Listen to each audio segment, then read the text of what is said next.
Olá, hoje é terça-feira, dia 19 de julho de 2022, e o Grupo de Conjuntura está reunido para um novo episódio do nosso podcast. Eu sou o Gabriel Chianca, comigo estão os pesquisadores Antônio Lixa e Margarida Gutierrez. No episódio de hoje, nós vamos tirar um pouco os olhos da conjuntura brasileira, olhar um pouco além para o nosso vizinho latino-americano, a Argentina, uma economia importante não só para o continente, mas também para o Brasil, um país com o qual nós temos grandes e históricas relações comerciais e que, por acaso, o Grupo de Conjuntura tem o luxo de ter um grande especialista, acompanhando frequentemente, com muita atenção, a economia desse país vizinho. Por isso, eu quero convidar para abrir o nosso debate o professor Antônio Lixa. Muito obrigado, Gabriel. Então, vamos falar um pouquinho sobre como anda a situação macroeconômica argentina. Eu vou, basicamente, contar alguns dos aspectos e algumas características para depois, junto com Margarida e Gabriel, ver que tipo de aprendizado podemos ter, que tipo de... como olhar uma outra economia pode nos ajudar. Tá? Eu vou começar com a renúncia do ministro de Economia, Martín Guzmán, num sábado, 2 de julho. Tá? O peculiar da renúncia é que foi feita através de um Twitter. Tá? Ou seja, ele simplesmente comunicou no Twitter, no momento que estava acontecendo um ato político que tinha a vice-presidenta da República, Cristina Kirchner, fazendo um discurso, tá? Claramente criticando o ministro de Economia. Tá? Então, isso gerou, aquele sábado, uma certa crise institucional, que significou uma espécie de acordo, debate entre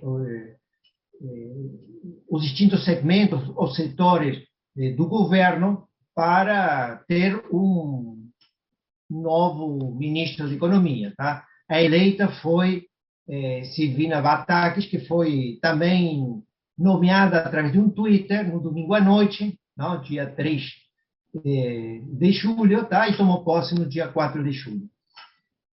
Por que o Guzmán renunciou? Por que Martín Guzmán renunciou? Ele renunciou no momento que a Argentina estava passando por várias turbulências. Tá?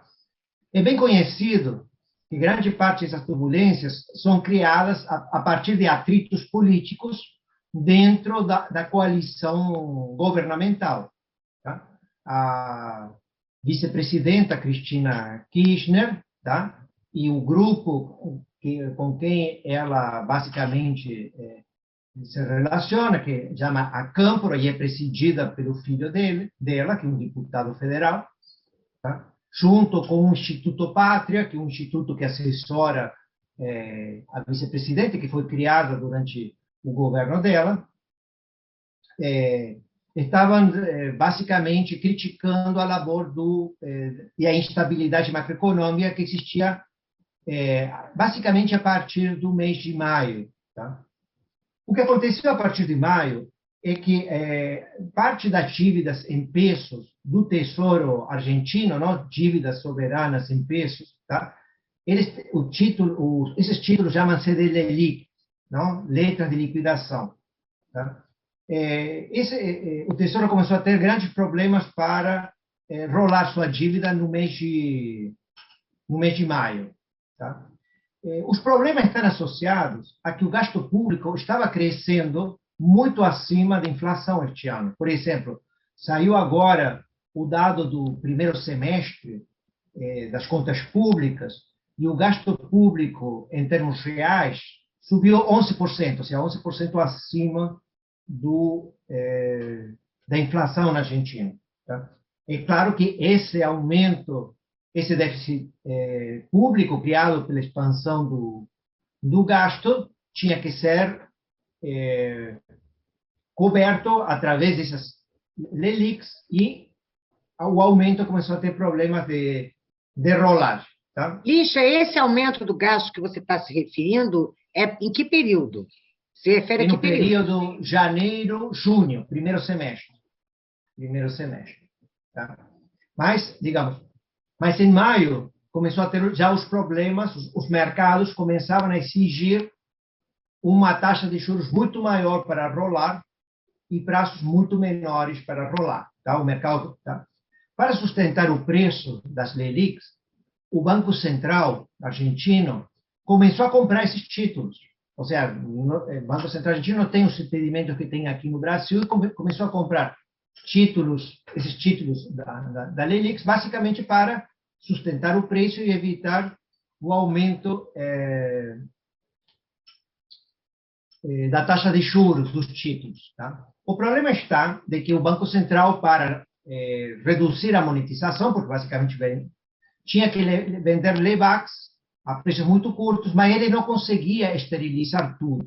Então, grande parte desse aumento de moeda adicional gerada pela compra de LELIQs pelo Banco Central argentino foi parar basicamente no mercado de câmbio, que é um mercado, que é o dólar, não, basicamente, é o ativo financeiro que se utiliza na Argentina como reserva de valor. E começou a pressionar a taxa de câmbio no mercado paralelo. Tá? Já vamos voltar para esse ponto. Tá?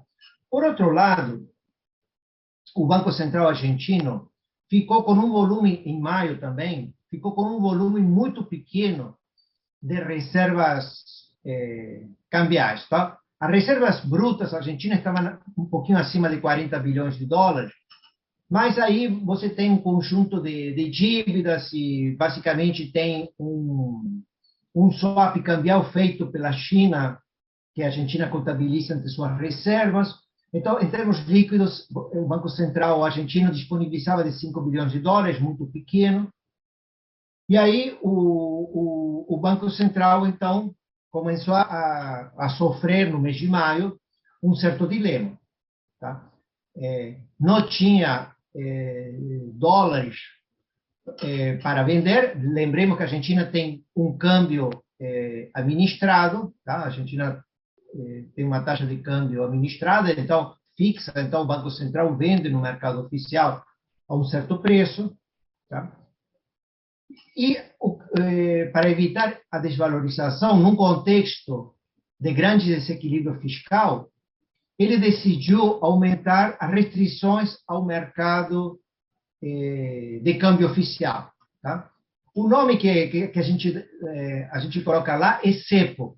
Tá? O cepo, não, basicamente, não basicamente um controle ou restrição às importações, com o qual começou a reduzir as importações, porque os importadores não tinham, ao câmbio oficial, dólares disponíveis. Tá?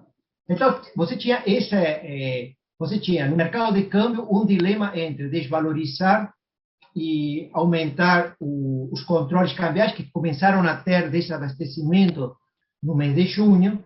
Tá? E, por outro lado, se não fizesse isso, você teria que desvalorizar. Mas como estava aumentando a quantidade de moeda por causa de que o Banco Central não conseguia esterilizar todos os títulos que estava comprando para sustentar o preço, tá? O dólar paralelo continuou subindo. Tá? Só para dar um número de hoje, não? Ou seja, isso criou uma grande instabilidade macroeconômica, porque a gente começou a ter escassez de dólar, desabastecimento por falta de importações. Tá?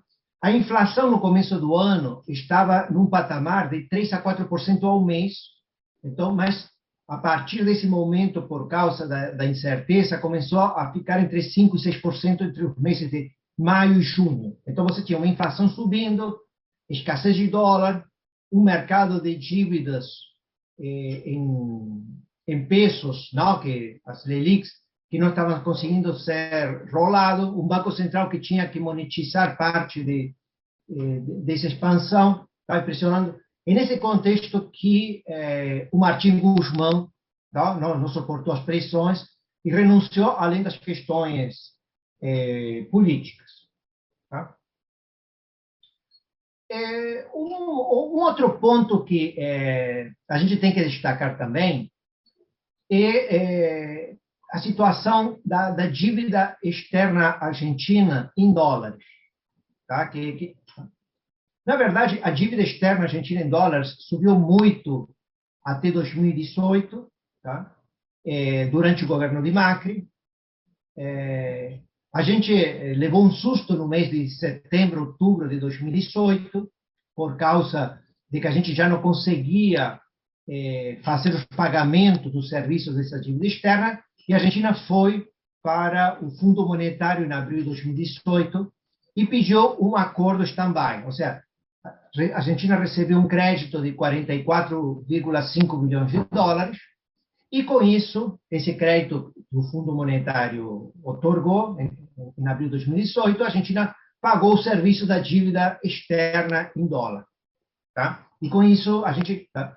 É claro que o Macri não conseguiu a reeleição, tá? Perdeu a reeleição e subiu Alberto Fernandes. Alberto Fernandes decidiu, tá? Não aceitar os acordos do stand-by com o Fundo Monetário, o que significava que a Argentina poderia entrar em 2022 em default, porque já tinha que começar a pagar aquele acordo de 2018. Em 2022, tinha que pagar 22 bilhões de dólares. Tá? Quando, então, a gente chegou 2022 e a gente já entrava na possibilidade de entrar em default com o Fundo Monetário, a Argentina entrou num novo acordo com o fundo, tá? Organizado pelo Martín Guzmán. Esse acordo chama-se de facilidades estendidas, pelo qual a gente reestruturou a dívida com o fundo. Tá? E com o qual os vencimentos de 22 bilhões de dólares deste ano, o ano que vem, você teria que pagar 20 bilhões de dólares, e assim e também no ano seguinte. Então, isso foi todo reestruturado. Tá? E com isso a gente conseguiu resolver a questão da dívida externa ou da dívida em dólar. É claro que a Argentina não recebe, não consegue, nem o governo, nem as empresas argentinas conseguem captar recursos no exterior.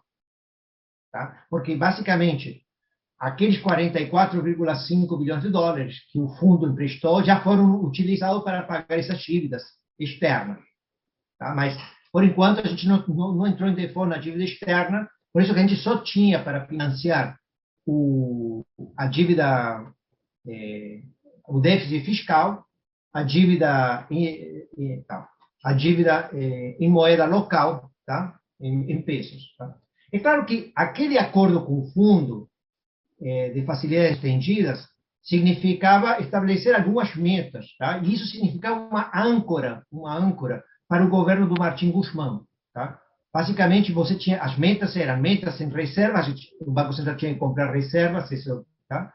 Um déficit fiscal que para este ano tinha que ser de 2,5 bilhões 2,5 em percentual do PIB, desculpe, 2,5% do PIB seria o déficit fiscal deste ano, 1,9 o ano que vem e 0,9 em 2024. Provavelmente esse déficit a gente não vai cumprir, tá?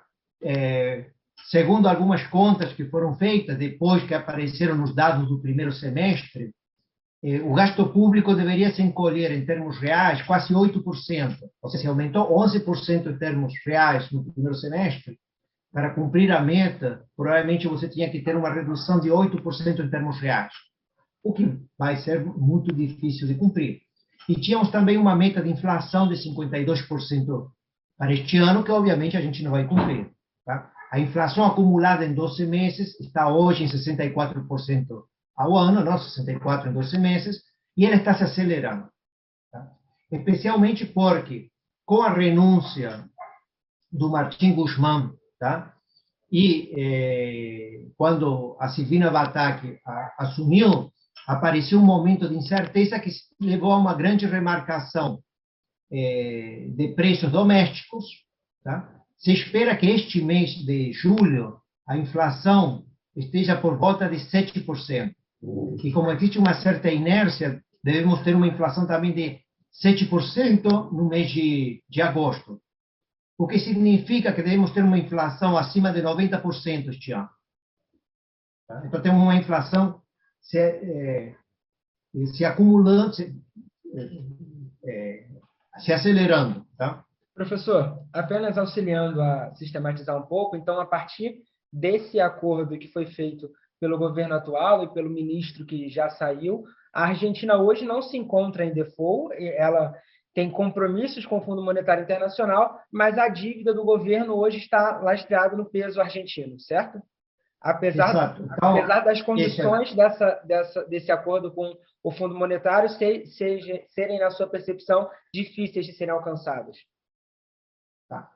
Então, é o que o Gabriel falou, se a gente não tem, os serviços da dívida externa não estão em atraso, ou seja, nesse sentido não existe um default técnico, mas os títulos argentinos em dólares no exterior não valem nada. Tá? Só lembrar que o risco país, não, medido pelo ENBE, bateu hoje acima de 2.800 pontos básicos. Tá? O que significa que, para uma dívida que tem um valor de face de R$1, ele estaria sendo negociado a 16 ou 17 centavos de dólar. Tá? Ou seja, a gente não temos default, mas também os títulos argentinos não são negociados no mercado internacional e a Argentina não consegue colocar nenhum título, nem o governo, títulos soberanos, nem títulos privados no exterior.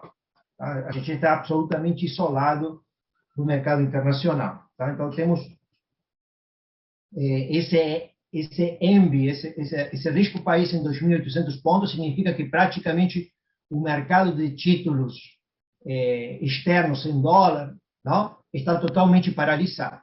Ou seja, quem tem esses títulos não vai conseguir vender ou vai vender muito, muito abaixo do seu valor de face.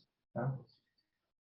Mas também os desequilíbrios financeiros se continuaram, digamos, nestas últimas semanas, depois que a nova ministra assumiu, continuaram crescendo, tá?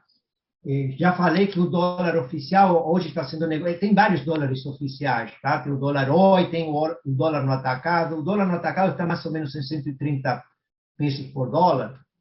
E tem vários dólares paralelos, tá? O mais famoso é o Blue. Não é um mercado grande, não, um mercado grande, mas é o mais famoso. O Blue está hoje em 300 pesos, tá? Agora, se uma empresa consegue, digamos, fazer alguma operação de arbitragem com o exterior e faz o que se chama contratos de liquidação, esse dólar está acima disso, está 304 pesos. O que significa que tem uma brecha cambial entre o mercado oficial e os mercados paralelos de 138%. Hoje, 138%. Então, você tem um mercado oficial que te vende dólar a 130, mas o Banco Central não tem dólar para isso, e, em consequência, você não tem... os importadores não conseguem comprar dólar a 130. Se eles querem comprar, vão ter que comprar provavelmente a 300, e isso significará uma remarcação de preços, não? Uma nova precificação que ainda não tem acontecido. Tá? E que estamos ainda, digamos, a crise continua, mas por enquanto não tem nenhum, digamos, a brecha fica aumentando, mas por enquanto não temos clareza sobre se vai ser o Banco Central que vai aumentar a desvalorização do oficial e se aproximar do paralelo, ou se por algum milagre o preço do paralelo começa a cair e se aproximar do oficial. Mas, junto com isso, junto com essas distorções no mercado de câmbio, a Argentina tem outras distorções macroeconômicas importantes. Tá? Uma que a gente tem já quase uma década, são distorções nos mercados de combustíveis e energia. Isso aconteceu durante os dois governos da Cristina Fernández de Kirchner, tá? Em que o subsídio para energia elétrica e combustível chegou a 70% do seu valor. Tá? Então, na época da Cristina, que até 2014, digamos, quando já começou a ajustar um pouquinho os preços, Cristina, porque já não conseguiu segurar mais, o preço da energia elétrica, o preço do gás, o preço dos transportes, por exemplo, o metrô em Buenos Aires, estavam tão subsidiados que era muito, muito, muito barato, mas significava um grande déficit fiscal, tá? Grande parte, não, uma parte importante do déficit fiscal. Esses subsídios, então, geraram distorções do seguinte tipo: a Argentina importa uma parte do diesel, tá? O problema estava de que o diesel era vendido no país abaixo do preço internacional. E, em consequência, as empresas privadas não importavam diesel. Então, se criou uma empresa pública para importar diesel, que fazia a importação, precisava os dólares que pegava o oficial, tá? E vendia esse diesel subsidiado. A mesma coisa com gás. Tá? O problema é que hoje está faltando diesel e gás na Argentina, porque o preço do gás e do diesel no mercado internacional aumentou e o Banco Central não tem os dólares para dar para essas empresas públicas importarem.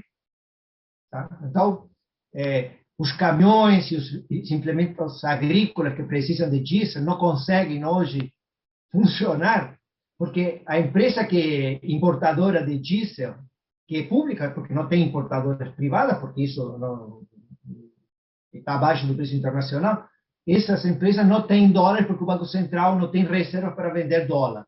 Tá? Então, a gente tem um conjunto de gargalos que estão começando a acontecer na economia argentina e que precisa, não, tá? O Guzmán já tinha começado a fazer um ajuste tarifário que chamavam de segmentação, segmentado, porque se queria estabelecer critérios para que os mais pobres não pagassem, não, por energia elétrica ou por combustíveis o mesmo preço que os mais ricos. O problema é que a implementação disso, que está começando agora, começou uma semana atrás com a nova ministra, está muito difícil de ser implementado. Tá? E já ia fazer uma pergunta, desculpa. Sabe?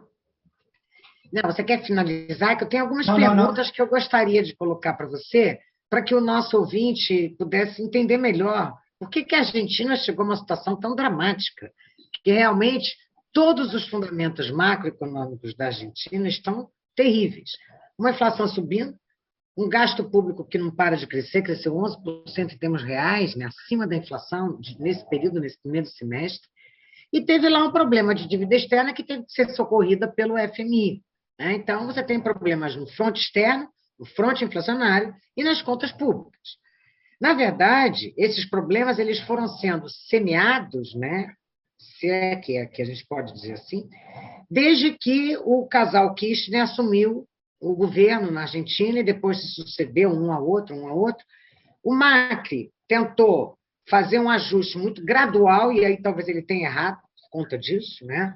Porque nunca ele foi duro o suficiente para combater um processo inflacionário, porque ele também entregou uma economia para o Fernandes com uma inflação de 50% ao ano, quer dizer, que já era muito alta, né? Com um problema de dívida externa, porque ele já tinha a dívida pública argentina, 90%, me corrija se eu estiver errado, estava denominada em moeda internacional. Então, no momento em que faltam dólares no mercado de câmbio da Argentina, simplesmente o setor público não tem como honrar compromisso daí. Então, a necessidade de ter costurado previamente um acordo com o FMI antes dele deixar a presidência. Né? E um problema de déficit público, ou seja, é uma combinação de todos os problemas. E qual seria, então, na verdade, quer dizer, primeiro, onde é que você localiza um erro que, se tivesse sido diferente em determinado ponto aí, a economia não teria sofrido esse desarranjo total, né? Onde poderia ter sido diferente? Segundo, qual teriam sido os erros do atual governo em exacerbar?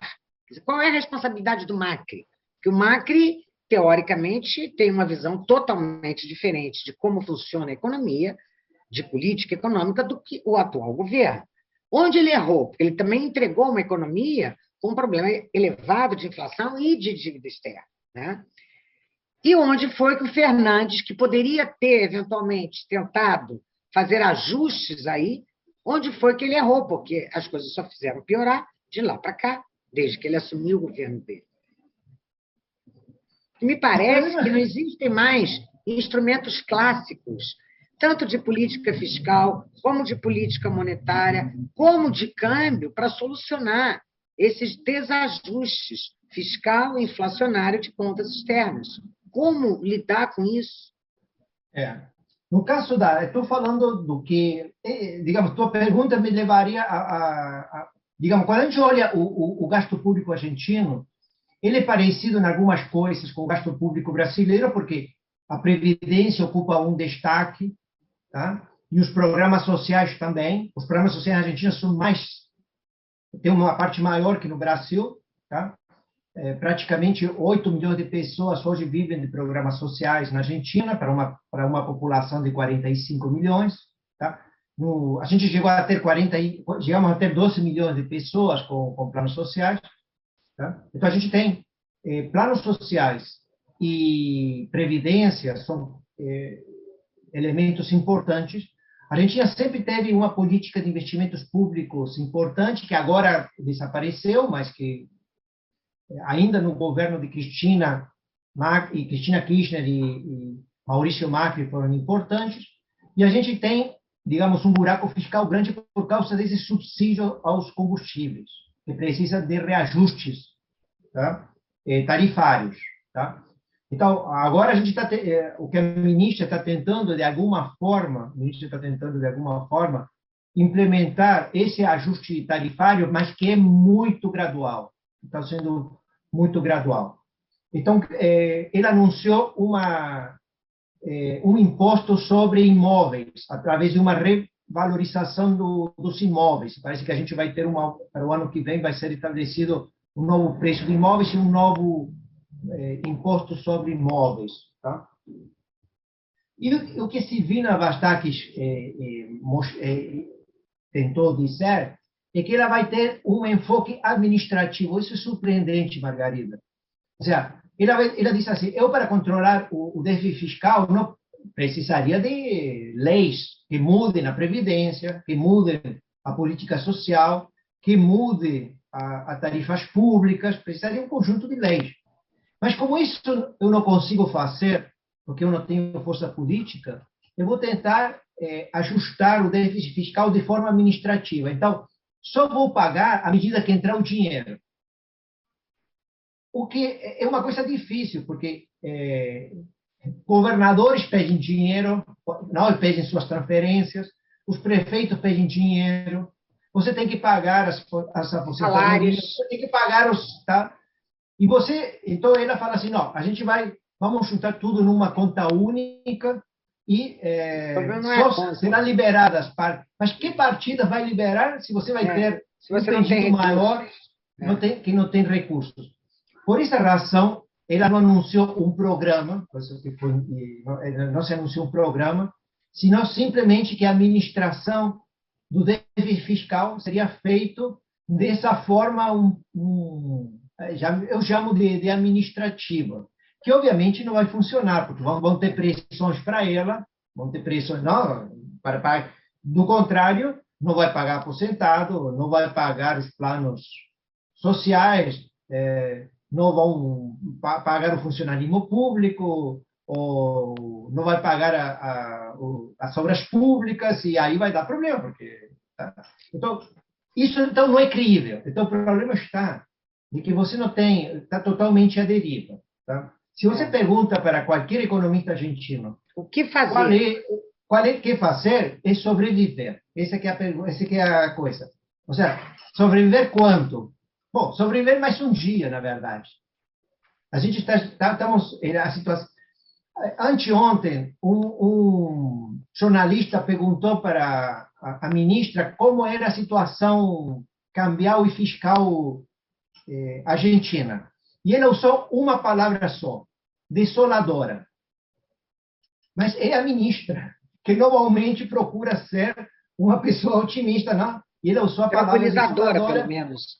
porque porque ela não está conseguindo dar conta, porque o que está acontecendo é que todo dia o dólar paralelo sobe, todo dia o risco país sobe, e a gente tem sorte que no mês de julho a gente não tem grandes vencimentos dessa dívida pública em pesos. As Relics não temos grandes vencimentos. Mas agora em setembro, agosto e setembro vamos ter grandes vencimentos. E provavelmente vai ser difícil rolar essa dívida. Tá? Porque, por outro lado, o que está acontecendo também é que as taxas de juros, digamos, uma Leliq de um mês está pagando 50% ao ano. Tá? Enquanto que a inflação esperada para os próximos 12 meses está acima de 80%, 90%. Então, temos uma taxa de juros real muito negativa. Ou seja, a Argentina, além de todos os problemas que Margarida está colocando, a gente tem taxas de juros reais com uma inflação que está se acelerando. Lembre que no começo do ano a inflação estava 3% a 4% ao mês, e agora no mês de julho e agosto vai estar em 7% ao mês. Tá? Então, temos uma... A impressão que a gente tem é que aqueles instrumentos clássicos de políticas macro para combater esses desequilíbrios já não se colocam mais para a economia argentina, e um ajuste fiscal tenebroso seria recomendado, mas que não tem a menor chance de acontecer, e uma inflação que não vai parar de subir aí por um longo período. Tá. Só para comentar o estranho mundo que a gente vive na Argentina. Quando a gente olha o nível de atividade, do primeiro semestre na Argentina, não vai ser tão ruim assim, não. A Argentina cresceu em 2021 10%. É claro que tinha caído nesse patamar em 2020, tá? Mas a Argentina entrou no começo de 2022 com um forte impulso econômico, tá?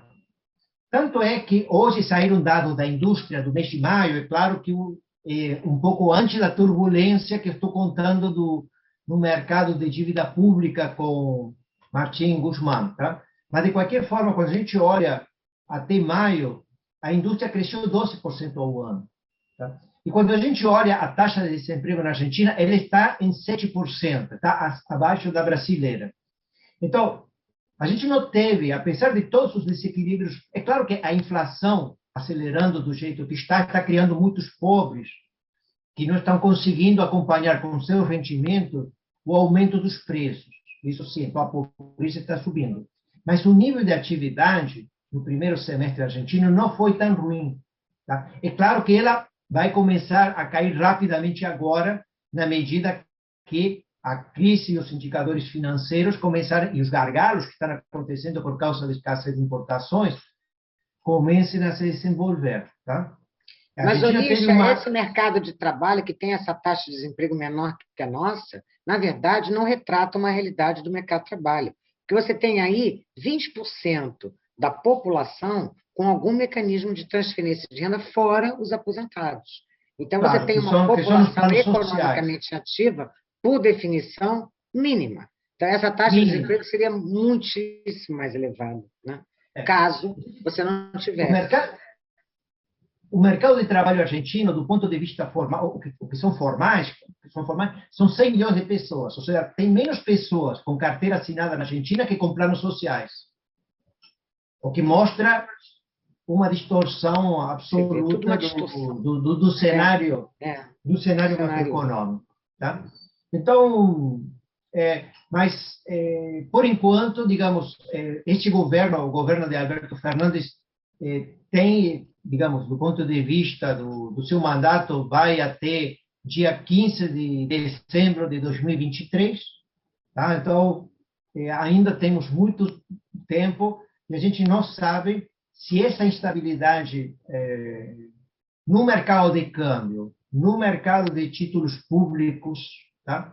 E os problemas que a gente tem, os gargalos que a gente tem em combustíveis, estão criando, não, uma crise social, tá? Além da inflação galopante, não, tá? Que está criando um grande número a pobreza está aumentando rapidamente. Então, esses são momentos, são as distorções que a gente chega, tá?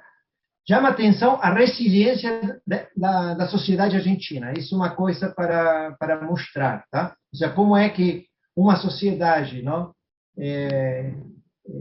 Ou seja, temos um mal que dura muito tempo.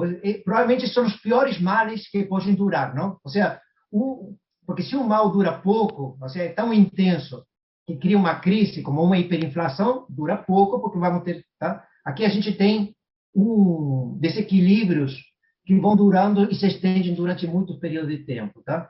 Isso cria tanto, quando Margarida pergunta sobre como que a gente chegou a tantas distorções ou tantos desequilíbrios, tá? Porque a gente vai acumulando desequilíbrios numa sociedade que é muito resiliente ou se acostuma a viver com esses mecanismos de ajuda.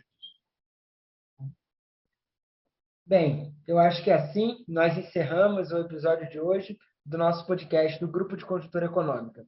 Nos vemos na terça-feira que vem. Até lá!